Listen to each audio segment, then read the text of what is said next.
So we are delighted to have Matt Hartley in our pulpit again this morning. Matt is now the leading interfaith, well, he is the leading interfaith professional in Northeast Florida. Between 2018 and 2023, he was the director of the University of North Florida Interfaith Center, and we all know what happened there. While he was there, he advised campus leaders on religious diversity and led student interfaith leadership development. He's a proud alumnus of UNF and received his MA in religion from the University of Florida, where he completed his thesis on Muslim youth growing up in the American South after 9/11.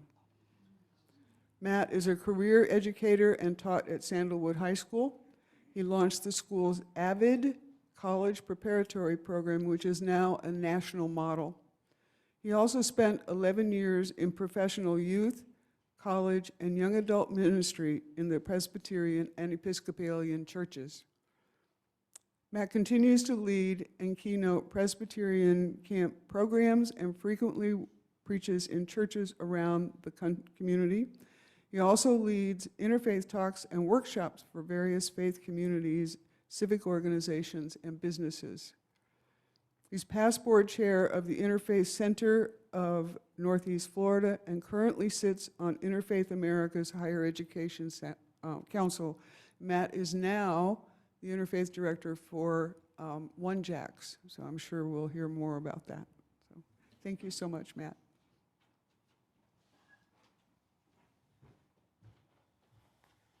Thanks, Penny. It's good to be with y'all today. It's good to be back here with kindred spirits. I loved seeing all of your iCare representatives up here. I'm a member of Riverside Church at Park and King, and so we've been having our iCare meetings as well. In fact, I pulled up a video from about, it was over 10 years ago now. My daughter is 15 now. I think this was when she must have been like 3 or 4, and we were getting ready for a Nehemiah assembly, and she couldn't figure out the I care chant. So in fact, I think when Peter said we care, that's what she kept on saying. So Lila would relate to that.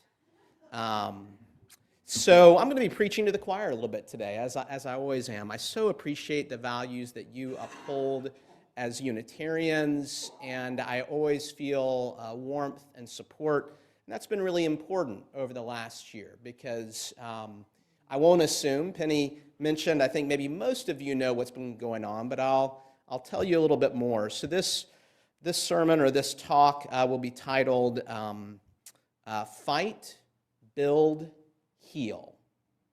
Fight, Build, Heal. And it's really about my last year. And it began about a year ago at the end of January when the governor held a press conference and announced that diversity, equity, and inclusion was his new enemy and that he was going to try to eradicate it from the public universities. So that happened at the end of January of 2023. And of course, then that meant those of us who worked in diversity, equity, and inclusion in universities, including those doing interfaith work in that mode, became DEI criminals. So, bona fide DEI criminal in your midst today.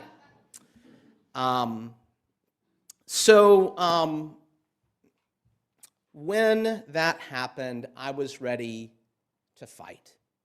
Now, if you look at me and take a look at my physique, you might notice that I don't have the profile of a fighter, or at least not a boxer, maybe more of a lover than a fighter. Although I do have a couple of fights in my history. I did get in a fight on my 7th grade trip to Washington, D.C., and one time, and this one was really gritty, I got in a fight in chorus class.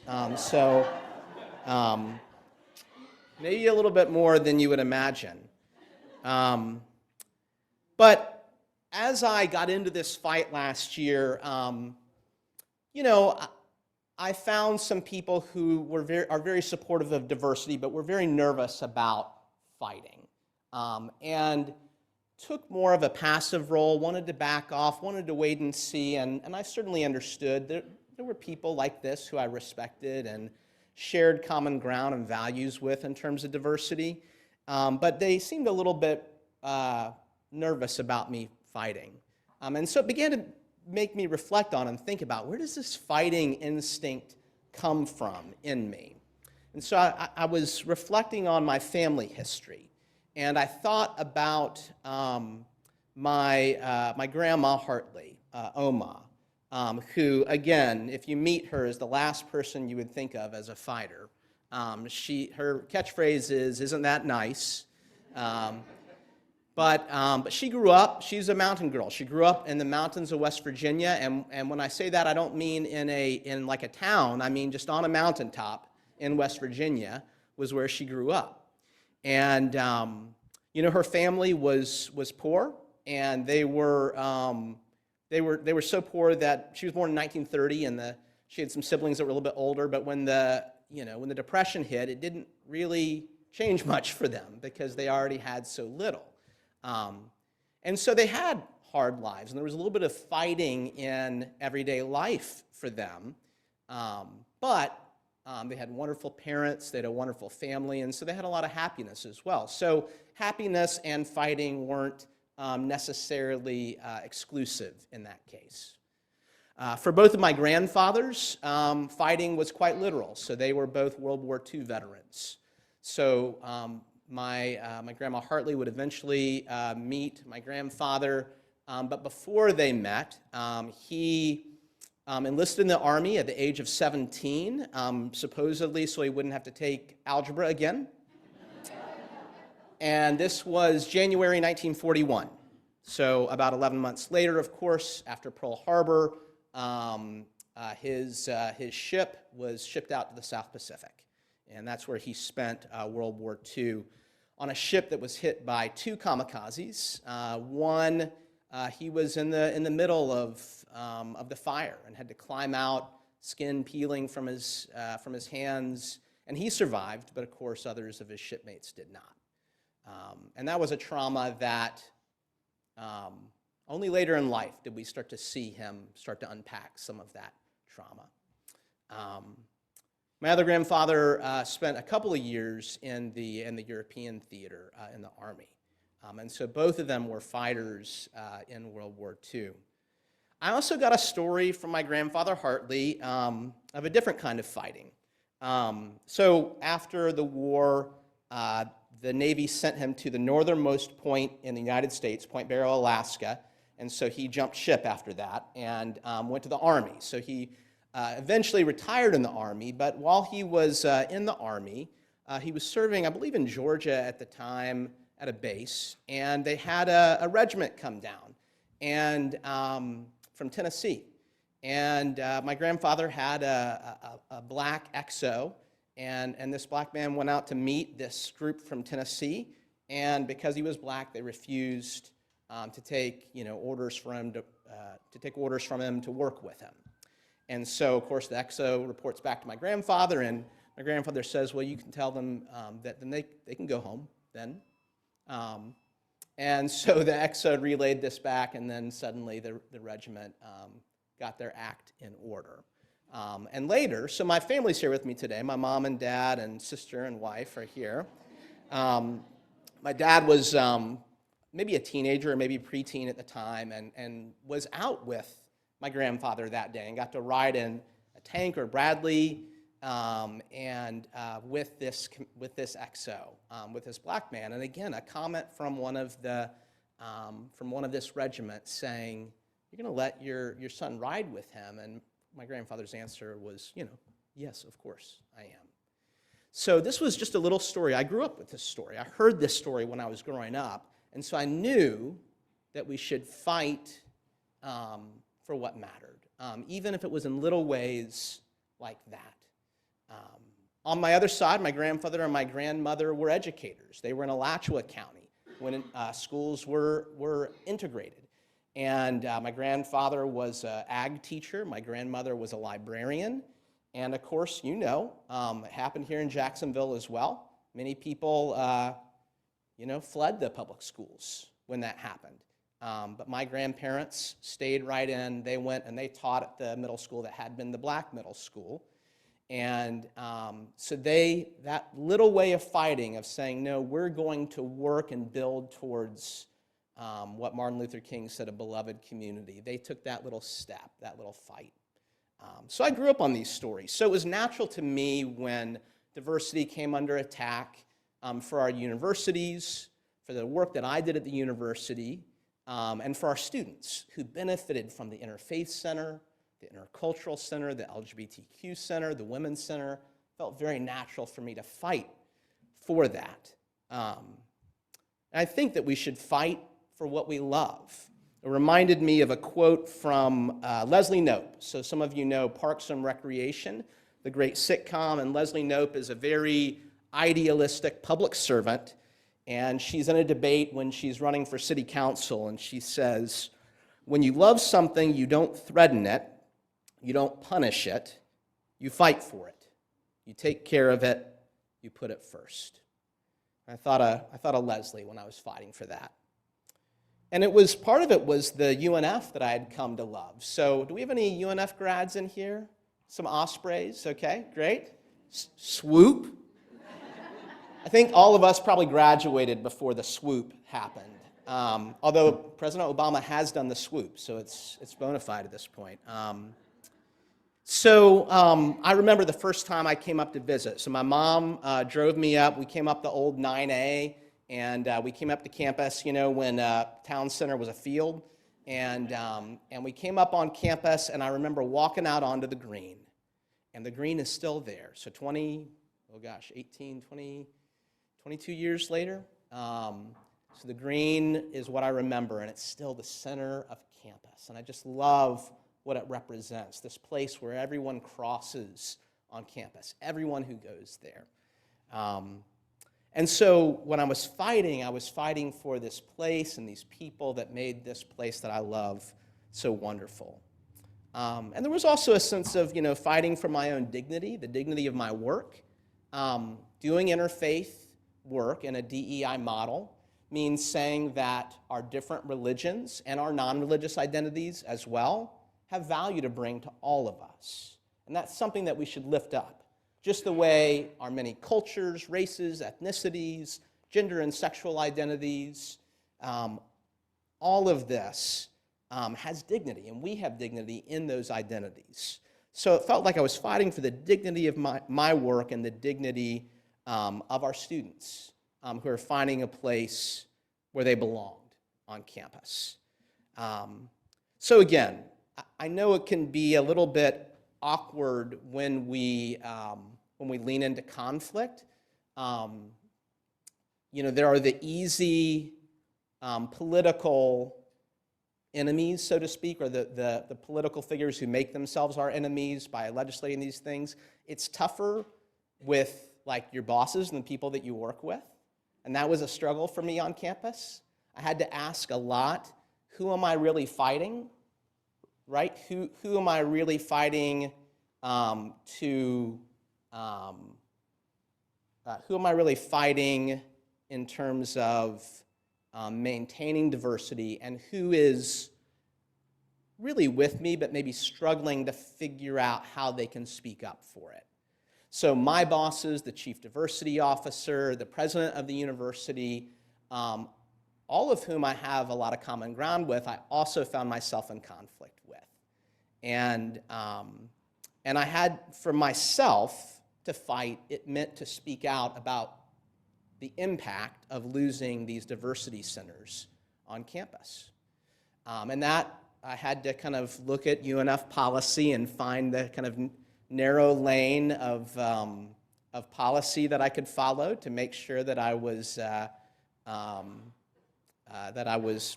within policy. And then I had to ask, well, will I break policy if it means speaking up for what matters to me? And so I had some tension with my bosses. One morning I told my boss, I'm just going to say it, I said I was pissed at him in this meeting. And then that night he bought me a beer at an event and he said, you know what, I get it. And so it was always good to remember, sometimes we struggle when we're fighting for what's right with people who we're allied with, but they're not the enemies because they haven't made themselves our enemies. So it's always good to remember how we're finding common ground. So there are a couple of quotes that I thought of as I thought about fighting for what we love. One was Dr. King when he spoke about the beloved community. So in a moment, I'll talk about building, and building, I think about the beloved community. Dr. Martin Luther King spoke about love in this regard. He said, love is creative and redemptive. Love builds up and unites. Hate tears down and destroys.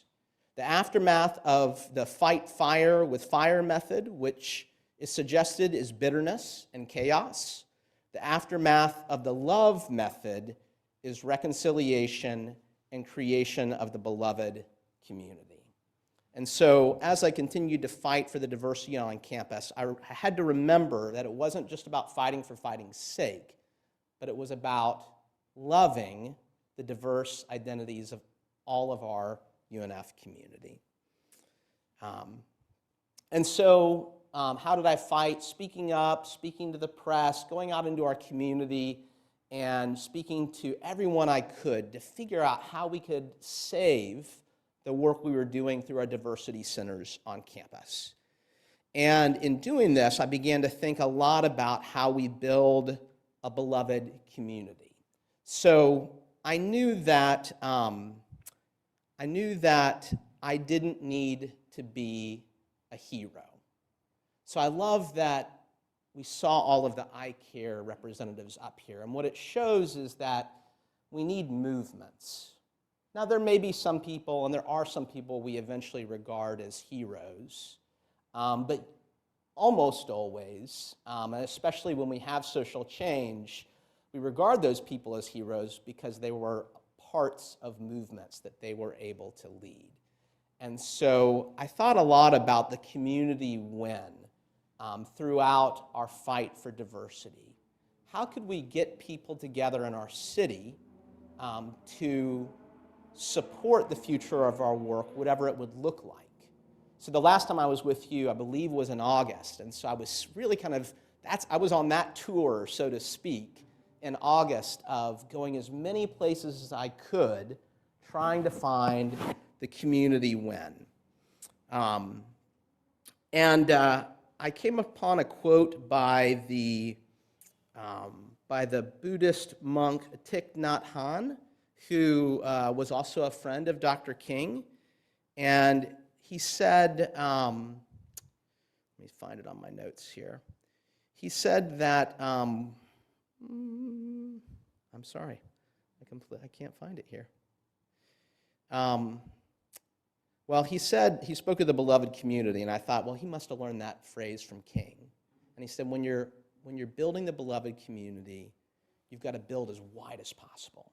You've got to bring in as many people as possible. And so that's what we did. We went out and we met with business groups that were doing DEI. I went around and I preached at churches, and so we kind of built brick by brick the possible futures for our diversity work. And it was through that eventually I came to the conversations with OneJax that would lead to where we are now. So I'll tell you a little bit about OneJax now for those of you who may be less familiar, and I know some of you have maybe been involved for years. So OneJax is an organization that is 50 years old. It was originally a chapter of the National Council of Christians and Jews. And by around 2005, 2006, it evolved into a more broad, both interfaith and civic organization that was trying to bring all of Jacksonville together in our diverse identities. So our motto is different together. And so you have classic interfaith programs like the Interfaith Thanksgiving service, but you also have diversity education programs that our educators go in, and they were doing them in the public schools before. It's a little bit harder now, so we're retooling and trying to figure out how we can maybe rename them and get those programs for belonging back into our public schools. But this has all been a part of OneJax's work. Now, OneJax joined the University of North Florida about 10 years ago, and their work really took off. It was a great partnership between the university and OneJax. But because OneJax really makes its bread and butter on diversity, equity, and inclusion work, when these new laws started to be proposed last year, they realized that to stay true to their mission, to fight for their values, they would have to leave the university. And so in March of last year, that's what they chose to do very quickly. This was about barely over 2 months after or not even 2 months after the governor had announced that these laws were going to be proposed. OneJax went public and said, we're going to stay true to our mission, and we're going to say goodbye to UNF with gratefulness in our hearts for having been with the university for 10 years. But you could even see in their statement, they weren't shy. They said, we're leaving because of what the state is doing. And so they weren't hiding the reason that they were leaving. And it was at that time that I went to the former CEO, Kyle Reese, and said, well, maybe we can do something together. And he said, yeah, maybe we can do an interfaith campus ministry. And so that seed was planted about a year ago. And so by the time the laws were passed in the spring and the governor signed this law that bans diversity, equity, and inclusion programs on campus, that was when I knew, okay, I've got to figure out how to save this interfaith work. That's my responsibility. That's the legacy that I've been gifted, is stewarding the UNF Interfaith Center, and I don't want it to just go away. And so I went to OneJax and I said, what can we do? Can we create a program that's off campus but engages campus, and so it can't be touched by the state? And they said, all right, we'll figure it out. And it took us about 6 months, so it wasn't a totally quick process, but the CEO took it to the board, and the board voted to approve the program in the fall, and so we established the idea of Interfaith Campus Connect, which is continuing the legacy of the UNF Interfaith Center. And this is good news. The sad news is what we've learned in the last couple of weeks is that the diversity centers at UNF finally are closing, so the websites have been taken down. The LGBTQ Center, where they still have a director, is starting to transition out. And so all these centers, Women's Center as well, the Intercultural Center, they are being closed. And so we have lost some things. But I also want to talk about how we built resistance and joy with the students. Because the students in the Pride Club, continuing the LGBTQ identity work on campus, the students who worked with me in Interfaith, the Black Student Union, Latin American students, Asian Students in Alliance, all who worked with the Office of Diversity and Inclusion have all continued their communities. And so resistance and joy in community went together. Resistance to these laws said all of these things are worth fighting for, but we needed joy as well. We needed to tell students we've got to keep thriving and celebrating our cultures. This isn't just about fighting. This is about celebrating these identities, finding all the ways we can do it despite what is happening. And so those communities are vibrant today on campus, and we're finding new ways to support them. One thing I'm happy to report is that our director of the LGBTQ Center, Manny Velasquez, was able to find a job at the university, and so he'll stay at the university, and he'll be able to advise the LGBTQ club. So the club can continue. The clubs are safe from this state law, and Manny will be there with them, not as the director of the LGBTQ Center anymore, but as a presence on campus for them. So it's good news, and this is why we fought, was to find a way and to build something new. So fight for what you love, build something that can last, and then my last word I wanted to talk about today was healing. Penny suggested to me the the theme of resilience. Resilience is kind of a dramatic word if you think about it. It suggests an arc, right? It's a word that says something has happened, something bad has happened, some loss has happened, and we've recovered. We've gotten better. There's some hope in that word. But it does require some attention to the harm that's been done and the healing that needs to happen.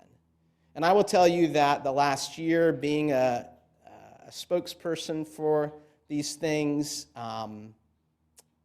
has taken a toll. Being a political target takes a toll. And I'm doing pretty good, and then I think of my students who don't have all the privileges that I have, right? Who don't have the privileged identities that I have and don't have the privilege of the community that I've built over the years. And so there's a lot of healing that needs to happen. And I know if you're out there and you're one of those people who's always going, and especially if you're a fighter or a builder, like taking time for your pain and your loss and your grief can be really difficult. And so if you're someone who needs to hear that message today, that you need to take time for your grief and your pain, please hear that the way I needed to hear that. I lost some things that were precious to me. I have a wonderful job at OneJax, and I'm excited about our future, but I'm really sad about the Interfaith Center closing. I had just been promoted to director in the fall of 2022, and I just envisioned this like 10 years at least of building this program. It was the dream job for me, and then it was just pulled out from me. And so I'm still grieving and dealing with some pain from that, and there are moments where it really it rises up for me. It gets triggered. It feels like trauma, and so I'm figuring out how to be healed in that way. And I realize that if we want to participate in the healing of others, we've got to be paying attention to our healing as well. So if I want to support students continuing as they heal from the harm that's been done, I've got to do my own healing as well. So that is actually one of the themes of our upcoming OneJax Humanitarian Awards Dinner that will happen in May, and the word healing is in there. And I think it's so important, and I'm also a little bit like wary of rushing healing. Like we need to do healing, but we also shouldn't think that one dinner is going to heal us, right? And so we've been talking about on staff, like, okay, what does it mean to talk about healing right now, to start the process of healing, or to identify where healing is needed. That's where we've got to start, and then it will be a process to get there. And of course, in our interfaith community, I'm sure none of you will be surprised, some of you are very aware that the war in Israel and Palestine has created whole new wounds, right? For our Jewish community, for our Palestinian community, for our Muslim community, and rifts in our community that somehow, someday have to be healed, but we have to figure out what kind of care we need to take for those wounds in ourselves before we come together. So it's a really difficult time to talk about healing, but if we do think about healing, then we can think about where we can start, at least. So this is how I want to finish today. I so appreciate the chance you've given me the last couple of years to update you. In your support, it was wind in my wings in August to be able to be here and share the story of how we were fighting. And it's wind in my wings right now to be here and to tell you how we were able to build something to continue this work. So thank you for your support of OneJax. There's lots of ways to get involved with OneJax. It's not just interfaith work. We do have our campus engagement, but we'll have interfaith events for the community as well. We have our community suppers, which are open to anyone in the public. There's one coming up on March 7th. You can find that and all of our upcoming events on OneJax's website, which is onejax.org. Pretty easy. If you just Google OneJax, it'll be the first thing to come up. And so would love to invite all of you into that solidarity. And that's what I'm trying to do as we look at how we fight for diversity in our state, how we build a more beloved community, how we heal some of the really difficult rifts that we have right now. I think these wider circles of concern are possible if we believe that our diversity is a gift and not a threat. So I'll leave you with these words. Fight for the dignity of all and for justice. Build a beloved community. Heal what you can, but don't rush it. In the words of James Baldwin, when things have gone wrong, we always have the chance to take responsibility and begin again. Thank you.